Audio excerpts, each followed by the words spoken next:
the Johnson Wax Program with Fibber, McGee, and Molly.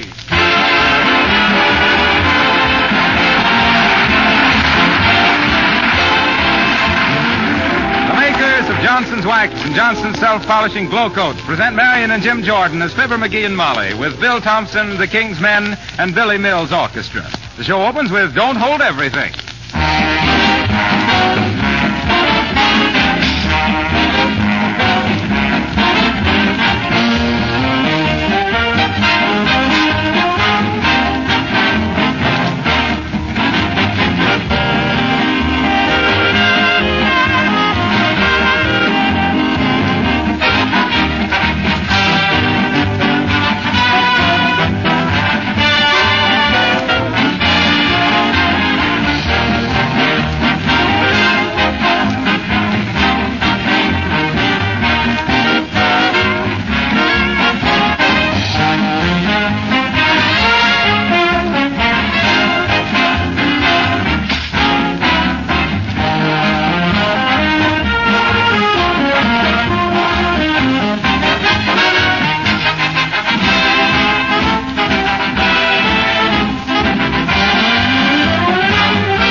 Fibber has had a host of troubles in his life, but now he voluntarily adds the troubles of a host.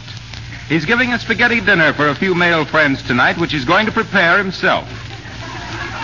And here at the corner delicatessen laying in supplies for the evening, we find Fibber, McGee, and Molly.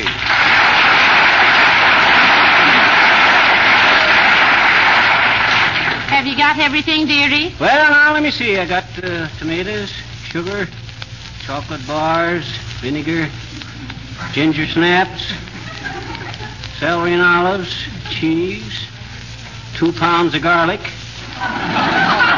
Can you think of anything I ain't got, Molly? I can't even think of what you have got without shuddering. How about you, sis? You give me everything on that list? Well, certainly, but you're giving us spaghetti dinner, ain't it? Yes, it ain't. Yes, I am. Well, in that case, and excuse the presumption, please, but maybe you'd need some spaghetti. Oh, spaghetti! I knew there was something else I needed. Give me about $5 worth of spaghetti, sis. Certainly. It's 10 cents a pound. That's 50 pounds spaghetti. Oh, why don't you make it 100 pounds, McGee? It's always good warmed up. I hate leftovers. Now, let me see. If I put... excuse me, folks. Say, Mrs. Goldfarb. Yes? I'm from the wholesale house. Here's a bill for that last order of cheese. Oh, yes. I'll take care of it as soon as I hear from the FHA. Okay, thanks. Well, what's the FHA got to do with paying for your cheese, Mrs. Goldfarb? It's cottage cheese. Oh. Is that all, Mr. McGee, please? Yeah, I guess that's all, sis. Incidentally, how's business? This delicatessen make much money? Well, it all depends. For income tax business, we manage to scrape along. But if you're thinking of buying the store, it's our gold mine. Well, hello there, daughter. Hello, Johnny. What you doing? He's doing his shopping, Mr. Oldtimer. Want to give a spaghetti dinner for a few friends, Oldtimer? You're invited. My house at 7:30. Thanks, Johnny. I'll be there. They say the daughter here is a wonderful cook.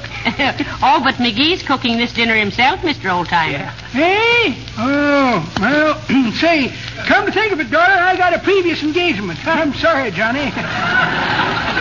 That's okay, Oldtimer. If you change your mind later on and want to come, just hang a lantern in the Old North Church.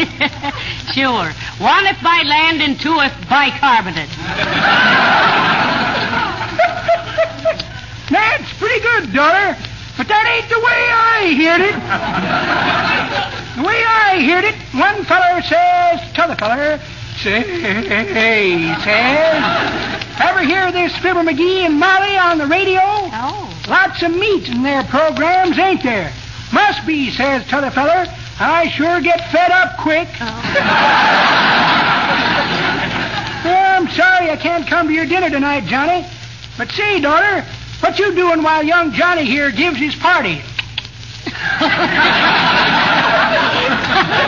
I don't know, Mr. Oldtimer. Go to a movie, I guess. That suits me. I'll call for you at 7 o'clock. Gotta run down now and get me some sen. So long, Johnny.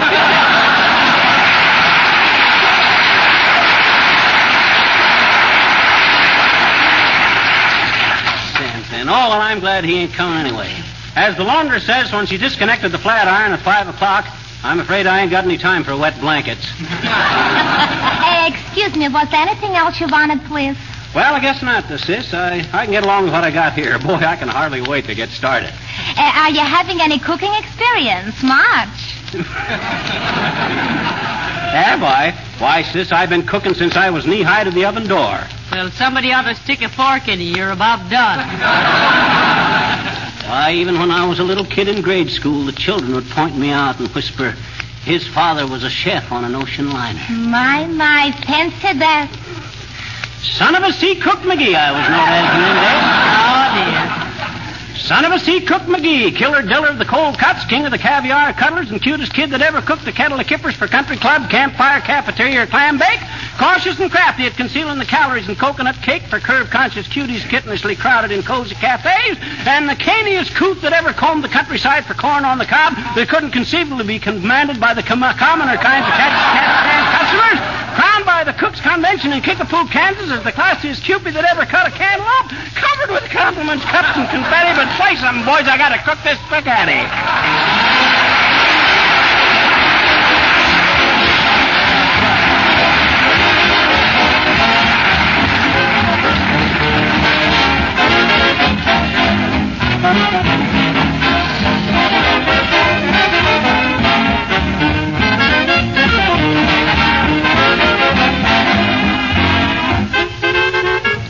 Well, those of you who are sitting in your living rooms listening to Fibber and Molly, just imagine yourselves for a moment driving down the street in your automobile. It's a bright, sunny afternoon, and nearly everybody's out. Say, there's a good-looking car just parking at the curb. That can't be the Livingston's old bus. Why, yes, it is. But what have they done to make it look like new? Well, I'll tell you what they probably did. They gave it the new beauty treatment with Johnson's Car New, the sensational new product that both cleans and wax polishes in one easy operation. What's more, as soon as their neighbors hear how easy and how inexpensive wax polishing is with Car New, lots of other cars in that neighborhood are going to blossom forth with that showroom shine. It's not so long ago that cleaning and wax polishing your car cost real money and several hours of hard work. Johnson's Car New has changed all that. Now both jobs are done in half the time at negligible cost. Get a can of Johnson's Car New right away from your regular wax dealer, auto supply store, or service station. You'll say, with everybody else, your car looks like new when you use Car New.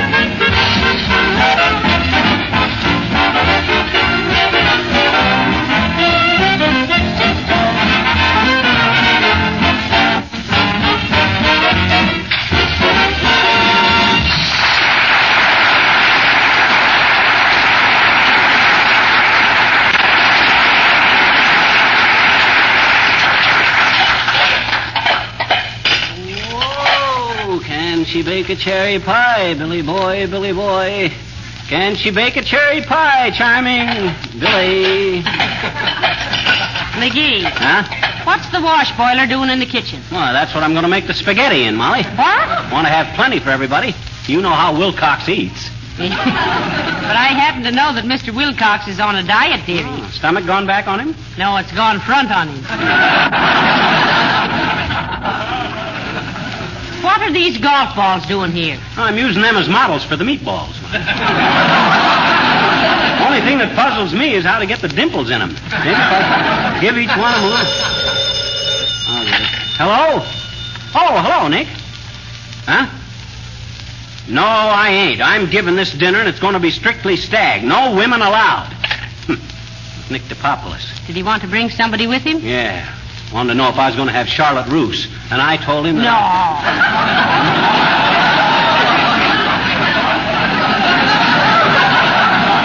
Charlotte Roos is a dessert, dearie. Well, I don't care. She is? Why didn't he say so? Shucks. Hey, where'd I put that egg beater? It's in your hip pocket. Oh, yes. What do you want to beat eggs for? The meat sauce. You don't put eggs in meat sauce. You do the way I... Now, look, Molly, I don't mind your hanging around the kitchen while I cook, but I do object to your telling me how to do things. Well, now, would it wound your delicate culinary sensibilities if I told you just dropped a cuff button in the meat sauce? That's okay. I'll tell the fellas that's a prize for the guy that eats the most. I hope that isn't George Rector. Come in. Oh, Mrs. Uppington. Hi, Uppy. Oh, how do you do, Mrs. McGee? Hey, I'm Mr. McGee, Uppy. Don't let the apron fool you. That's Mrs. McGee over there in the slacks. Hello, Mrs. Uppington. Oh, how do you do, my dear? I just stopped in Well, my goodness, what is going on here? Well, McGee's giving a spaghetti dinner for a few friends. A stag party. A stag party? Oh, my. How very intriguing. I didn't realize that you were a gourmet, Mr. McGee. Who, me? Why, shucks, Uppy. I'm the greatest What was that again? Gourmet, dearie. Huh? That means somebody somebody... Well, for goodness sakes, don't you know what a gourmet is? No, I don't. And until we find out, we better not mention it over the radio. You know how people are. Have you a special recipe for cooking spaghetti, Mr. McGee? Oh, sure. This recipe's been in the McGee family for generations. All us McGees are partial to Italian food. Why, I had an aunt once, Auntie Pasco, we called her. She was...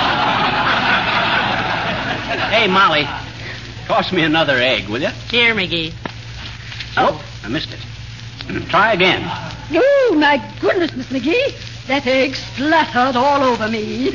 I'm sorry, Uppy, but if you insist on hanging around a china shop, you mustn't complain if somebody pulls a bull. Please, Mr. McGee, I must say that I never expected that I should be subjected to a bombardment of eggs when I came... Though, on the other hand, I might have known that I would be the butt of one of your yolks. Goodbye.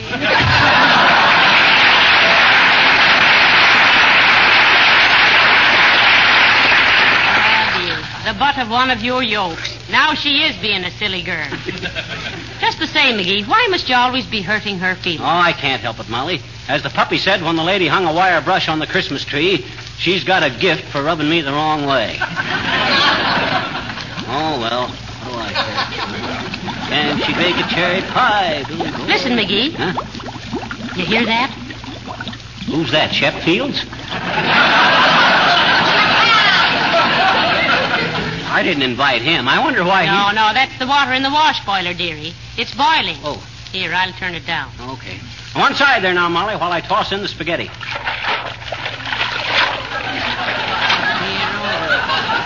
Don't look like enough. Better heave in another armful. Oh. That'll... Say, McGee, was your father really a chef on an ocean liner? Absolutely. Well, it wasn't exactly an ocean liner. It was on the Great Lakes. Oh. And it wasn't exactly a liner, come to think of it. It was a tugboat. Well, he wasn't really the chef, you understand. He was the next thing to it because nobody else could peel a potato like Papa. Of course, he only made one cruise from Chicago to Milwaukee. Hey, Molly, where's that jug of molasses? You're standing on it. I am? Oh. Gee, that's a relief. The way I was wobbling there, I thought my heels were getting run over. Oh, can she bake a cherry pie, Billy boy, Billy boy? Can she bake a cherry pie, charming Billy? She can bake a cherry pie as quick as a cat can wink its eye. But she's the young thing and cannot leave her mother.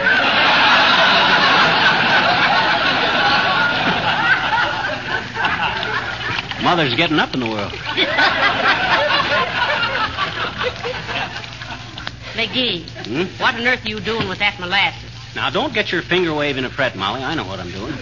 Yeah, but why molasses in spaghetti? It puts a tread onto it. It keeps it from slipping. Now, see, while that's cooking, I better stuff some olives. You can buy stuffed olives, you know. Oh, they're mass production stuff. No personality. I see. What are you going to stuff them with? Olives. No, I mean, what are you going to stuff the olives with? Olives? I'm going to take some big olives and hollow them out and stuff them with little olives. Clever idea. It's little touches like that make a dinner party so delicate. Come in, thank goodness. Oh, hi, Harlow. Hey, you're a little early, ain't you? Sit down, Mr. Wilcox, and watch. This may be your last chance to see a Model A, turret-top, knee-action case of heartburn on the assembly line. Well, hey, look, about this dinner you're giving tonight, Fibber, I'm afraid that I Well, can't... now, don't tell us you're not coming, Mr. Wilcox. Well, look, I hate to do this to Fibber, but I promised a fella I'd show him how to polish his car tonight. Now, wait a minute, Harlow. You knew this dinner was tonight. You can't... Now, let me finish. So I went over to this fella's house on the way over here, and I told him I had a dinner engagement. He said, oh, that's too bad. And I said, no, it isn't. Let's polish your car now. Uh-oh. So I got out the Johnson's car new, and we did it. You did? Yeah. Well, then why can't you come to the dinner? Well, I was getting to that. You know how simple it is to use car new. You just apply it, let it dry, and wipe it off, and you get a beautiful gleaming finish. I'll say so. As quick and easy for cars as Johnson's Glow Coat is for floors and linoleum. Yeah, we know, but... Yeah, so I was through long before I thought I would be, and I came right over here. I hate to be a nuisance, but do you mind if I stick around till dinner time? Oh, for goodness sake. Harlow, I know you ain't a heavy drinker and you don't gamble and you never look at another girl, but frankly, don't your wife ever get a little jealous of S.C. Johnson & Son Incorporated? Well, what could she do about it, dearie? When your husband sells floor polish, how can you call him on the carpet? Ah, dear. But make yourself at home, Mr. Wilcox. Have some celery, huh? All right, Molly, thanks, I will. Don't spoil your dinner. Don't you? Okay. Come in. Well, hello there, Cupid. Hello, Fizzer. And if it isn't Harlow Wilcox, as sure as I'm standing here wondering what is smelling like garlic, as if there was anything else that did. Hi, Nick. You're a little early, Mr. DePoplis, but make yourself comfortable. Have a piece of cheese, Nick? No, thanks. I don't eat between meals, because if I do that, I don't eat my meals, and if I don't have any meals, I can't eat between any of them. It's all very confusing. Can I do anything to be in the way, Fizzer? No, thanks, Nick. You and Harlow just relax. Oh, Boy, this is certainly a busy place. Yeah. And something tells me this dinner would go down in history except for one thing. And what is that being, Cupid? I don't think it'll go down. Say, Fizzer, if you want any advice about cooking a spaghetti... I don't. That's good, because my grandmother has a wonderful recipe, and she's out of town. That's very helpful. Come in. Oh, there, McGee. Hello, Mrs. McGee. Well, hello, everybody.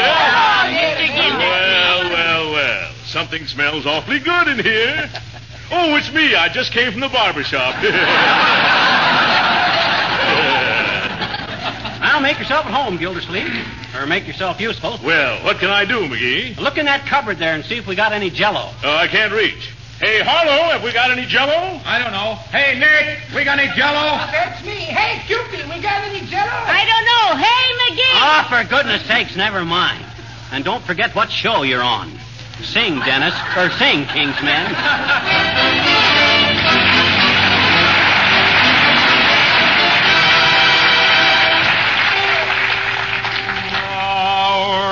Leader is, to say the least, a most peculiar fellow. He seems to know his instruments from piccolo to cello. He plays all compositions, and he plays in every key. But he has one peculiarity. Oh, the leader doesn't like music.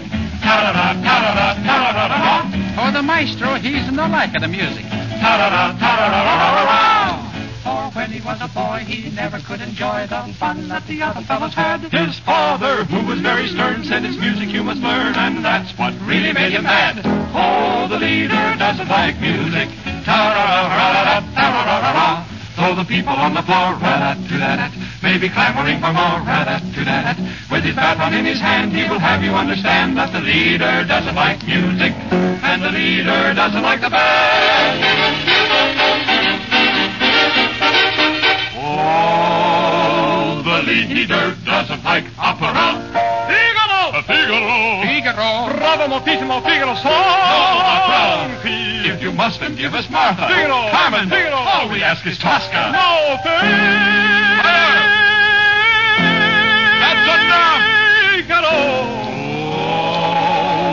leader doesn't like ska songs.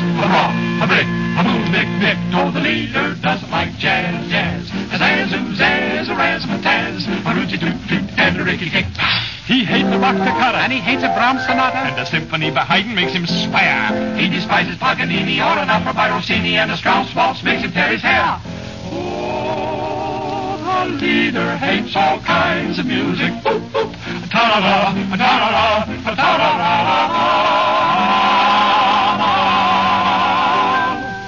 He doesn't like it sweet. Oh, he doesn't like it hot. Well, with the stick in his hand. He'll have you understand that the leader doesn't like music, and the maestro doesn't like the band boys, and the band boys don't like the leader either, and the leader man doesn't like the band.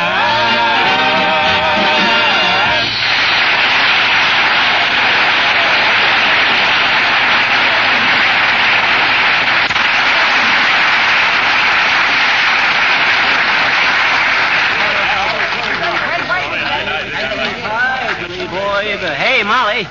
What is it, McGee? Get that big platter of yours in here, will you? Now, look here, McGee. You can't talk to me like that. What did I say? I just asked you to bring in that big platter so I could dish up the spaghetti. Huh? Oh. Well, you'll find the platter on the kitchen cabinet. Thanks.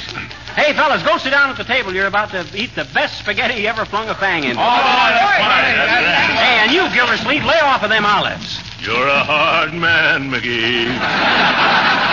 Or am I just being a silly girl? Here's a chair for you, Molly. No. Sit by me, Cupid. If I'm sitting with all these men, I'm liable to forget my mannerisms and start reaching across the table. But with the ladies present, I'm always a gentleman and spear things with my fork. No, thank you, boys. This is a stag party. Besides, the old-timer's going to take me to the movies. Oh, my wife was going tonight, but she read that My Son was at the Bijou, and she thought it was a double feature. That's probably the old-timer now, Molly. You dish up the spaghetti for the boys while I answer. Oh, boy, am I... Hi, mister. Oh, hello there, little girl. I'm sorry I ain't got any time to talk to you tonight. Why? Well, I'm giving a spaghetti dinner to a bunch of friends, so you run along now. Oh, I'm your friend, too, I betcha. Can I come? Can I, please? No, this is a stag party. Oh, do stags eat spaghetti, huh? These do. Now, you run along, sis. Well, can I bring my daddy? He's a stag. Huh? He's an elk anyway, and that's the same thing, I betcha. Now, look, sis, I got a lot of guests here, so please. Listen. Huh? I saw your picture on a magazine cover today, I betcha. I don't care if you saw my picture on 10 times. What'd you say? Sure. Sure I did. You and Mrs. McGee. Oh, well, tell me about it. Where'd you see it? What magazine was it? Can I come to your party if I tell you, huh? Well, gee, sis, I can't. That'd hardly. I'd like. Oh, come on, tell me. No. Give you a nickel. No. A dime. Mm-mm. Quarter? No. 50 cents. No. Well, I can't stand here and haggle with you all night. $1 now, and that's my last offer. It's a deal, mister. Okay. Lay the dough on the line and I'll tip my mitt. Okay, here's $1. Now, where'd you see our picture on that magazine? I may have time to run downtown and get a copy. Oh, you won't have to, mister. It's movie and radio guide, and I just found it sticking in your mailbox. Here. So long, mister.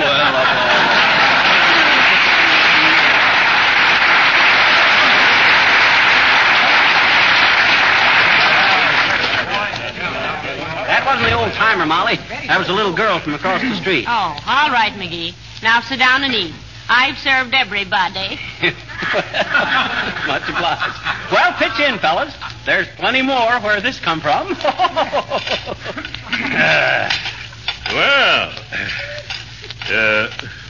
Is this your own recipe, McGee? You betcha. Handed down from generation to generation. Starting with me. Hey, you didn't take hardly any, Harlow. Here, let me give you some more. No, thanks, Fibber. Well, I guess I ate too many olives. I seem to have lost my appetite. That's what a diet does to you, you know. Well, if you find out where your appetite is gone, Will Scott, see if mine is there with it.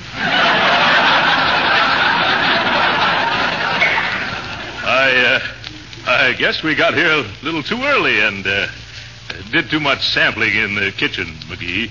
I don't seem to be able to eat a thing. Oh, come on, fellas. Shucks. You can't do this to me. After all the time and trouble, Hey, there ain't anything wrong with the spaghetti, is there? Oh, it's marvelous. No, it's wonderful. Yeah. In fact, McGee, it's so good that I want to go home and tell my wife all about it. Sorry I couldn't do justice to it. I know you'll excuse me. Thanks a lot, McGee. Wait a minute, Gildersleeve. I'll go with you. Hey, wait a minute. You can't do Why, this. you can't expect Gildersleeve to describe this wonderful spaghetti to his wife single-handed, can you, Fibber?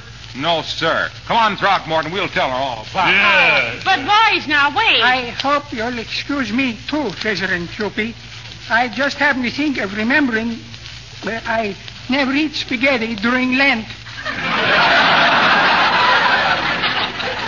Hey, but this ain't Lent, Nick. Why, this is... Fizzer, please. Politics and religious is something I never argue about. Good night, Cupie. This has been a wonderful party. Good night. Good night. Of all the ungrateful, unappreciative, unfeeling... Unappetizing. Huh? Well, I mean that they didn't seem to have much appetite, did they, dearie? Oh, well.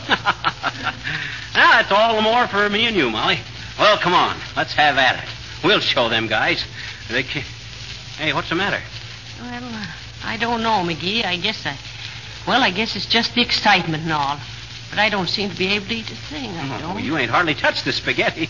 Well, you can't discourage me. I know good food when I see it.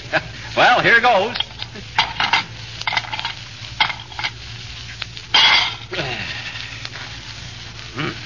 What's the matter? I don't know. I guess I did too much eating while I was cooking. Kind of lost my appetite for spaghetti all of a sudden. What do you say we run down to Kramer's drugstore and get a hamburger? That's wonderful. I'm starved. Me too.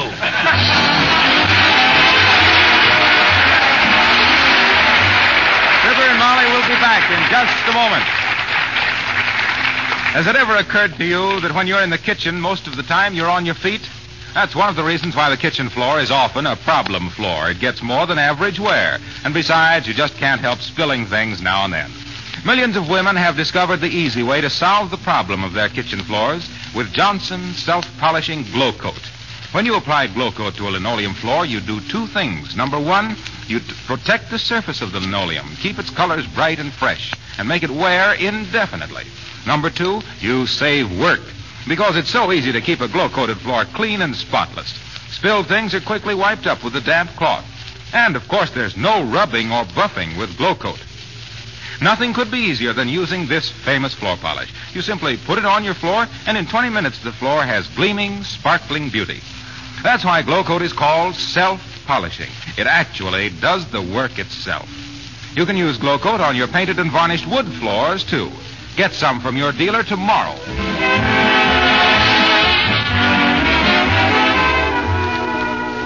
McGee, Huh? I think you better call the delicatessen and have them pick up all those groceries you didn't use, huh? Oh, that's a good idea. Give me the phone.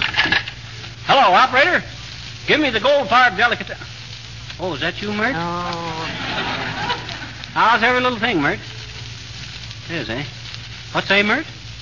Your whole family? What? Oh, that's terrible. Oh, dear. Why, that's awful. Oh, my. Oh, boy, what a day this has been. Oh, heavenly days, McGee. What happened? Not a darn thing has happened to Mert's whole family all day today.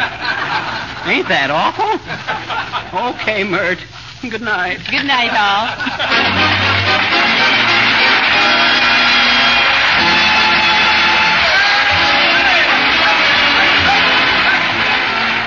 This is Harlow Wilcox, speaking for the makers of Johnson's Wax and Johnson's Self-Polishing Glow Coat, inviting you all to join us again next Tuesday night. Good night. How Can I Ever Be Alone is from American Jubilee.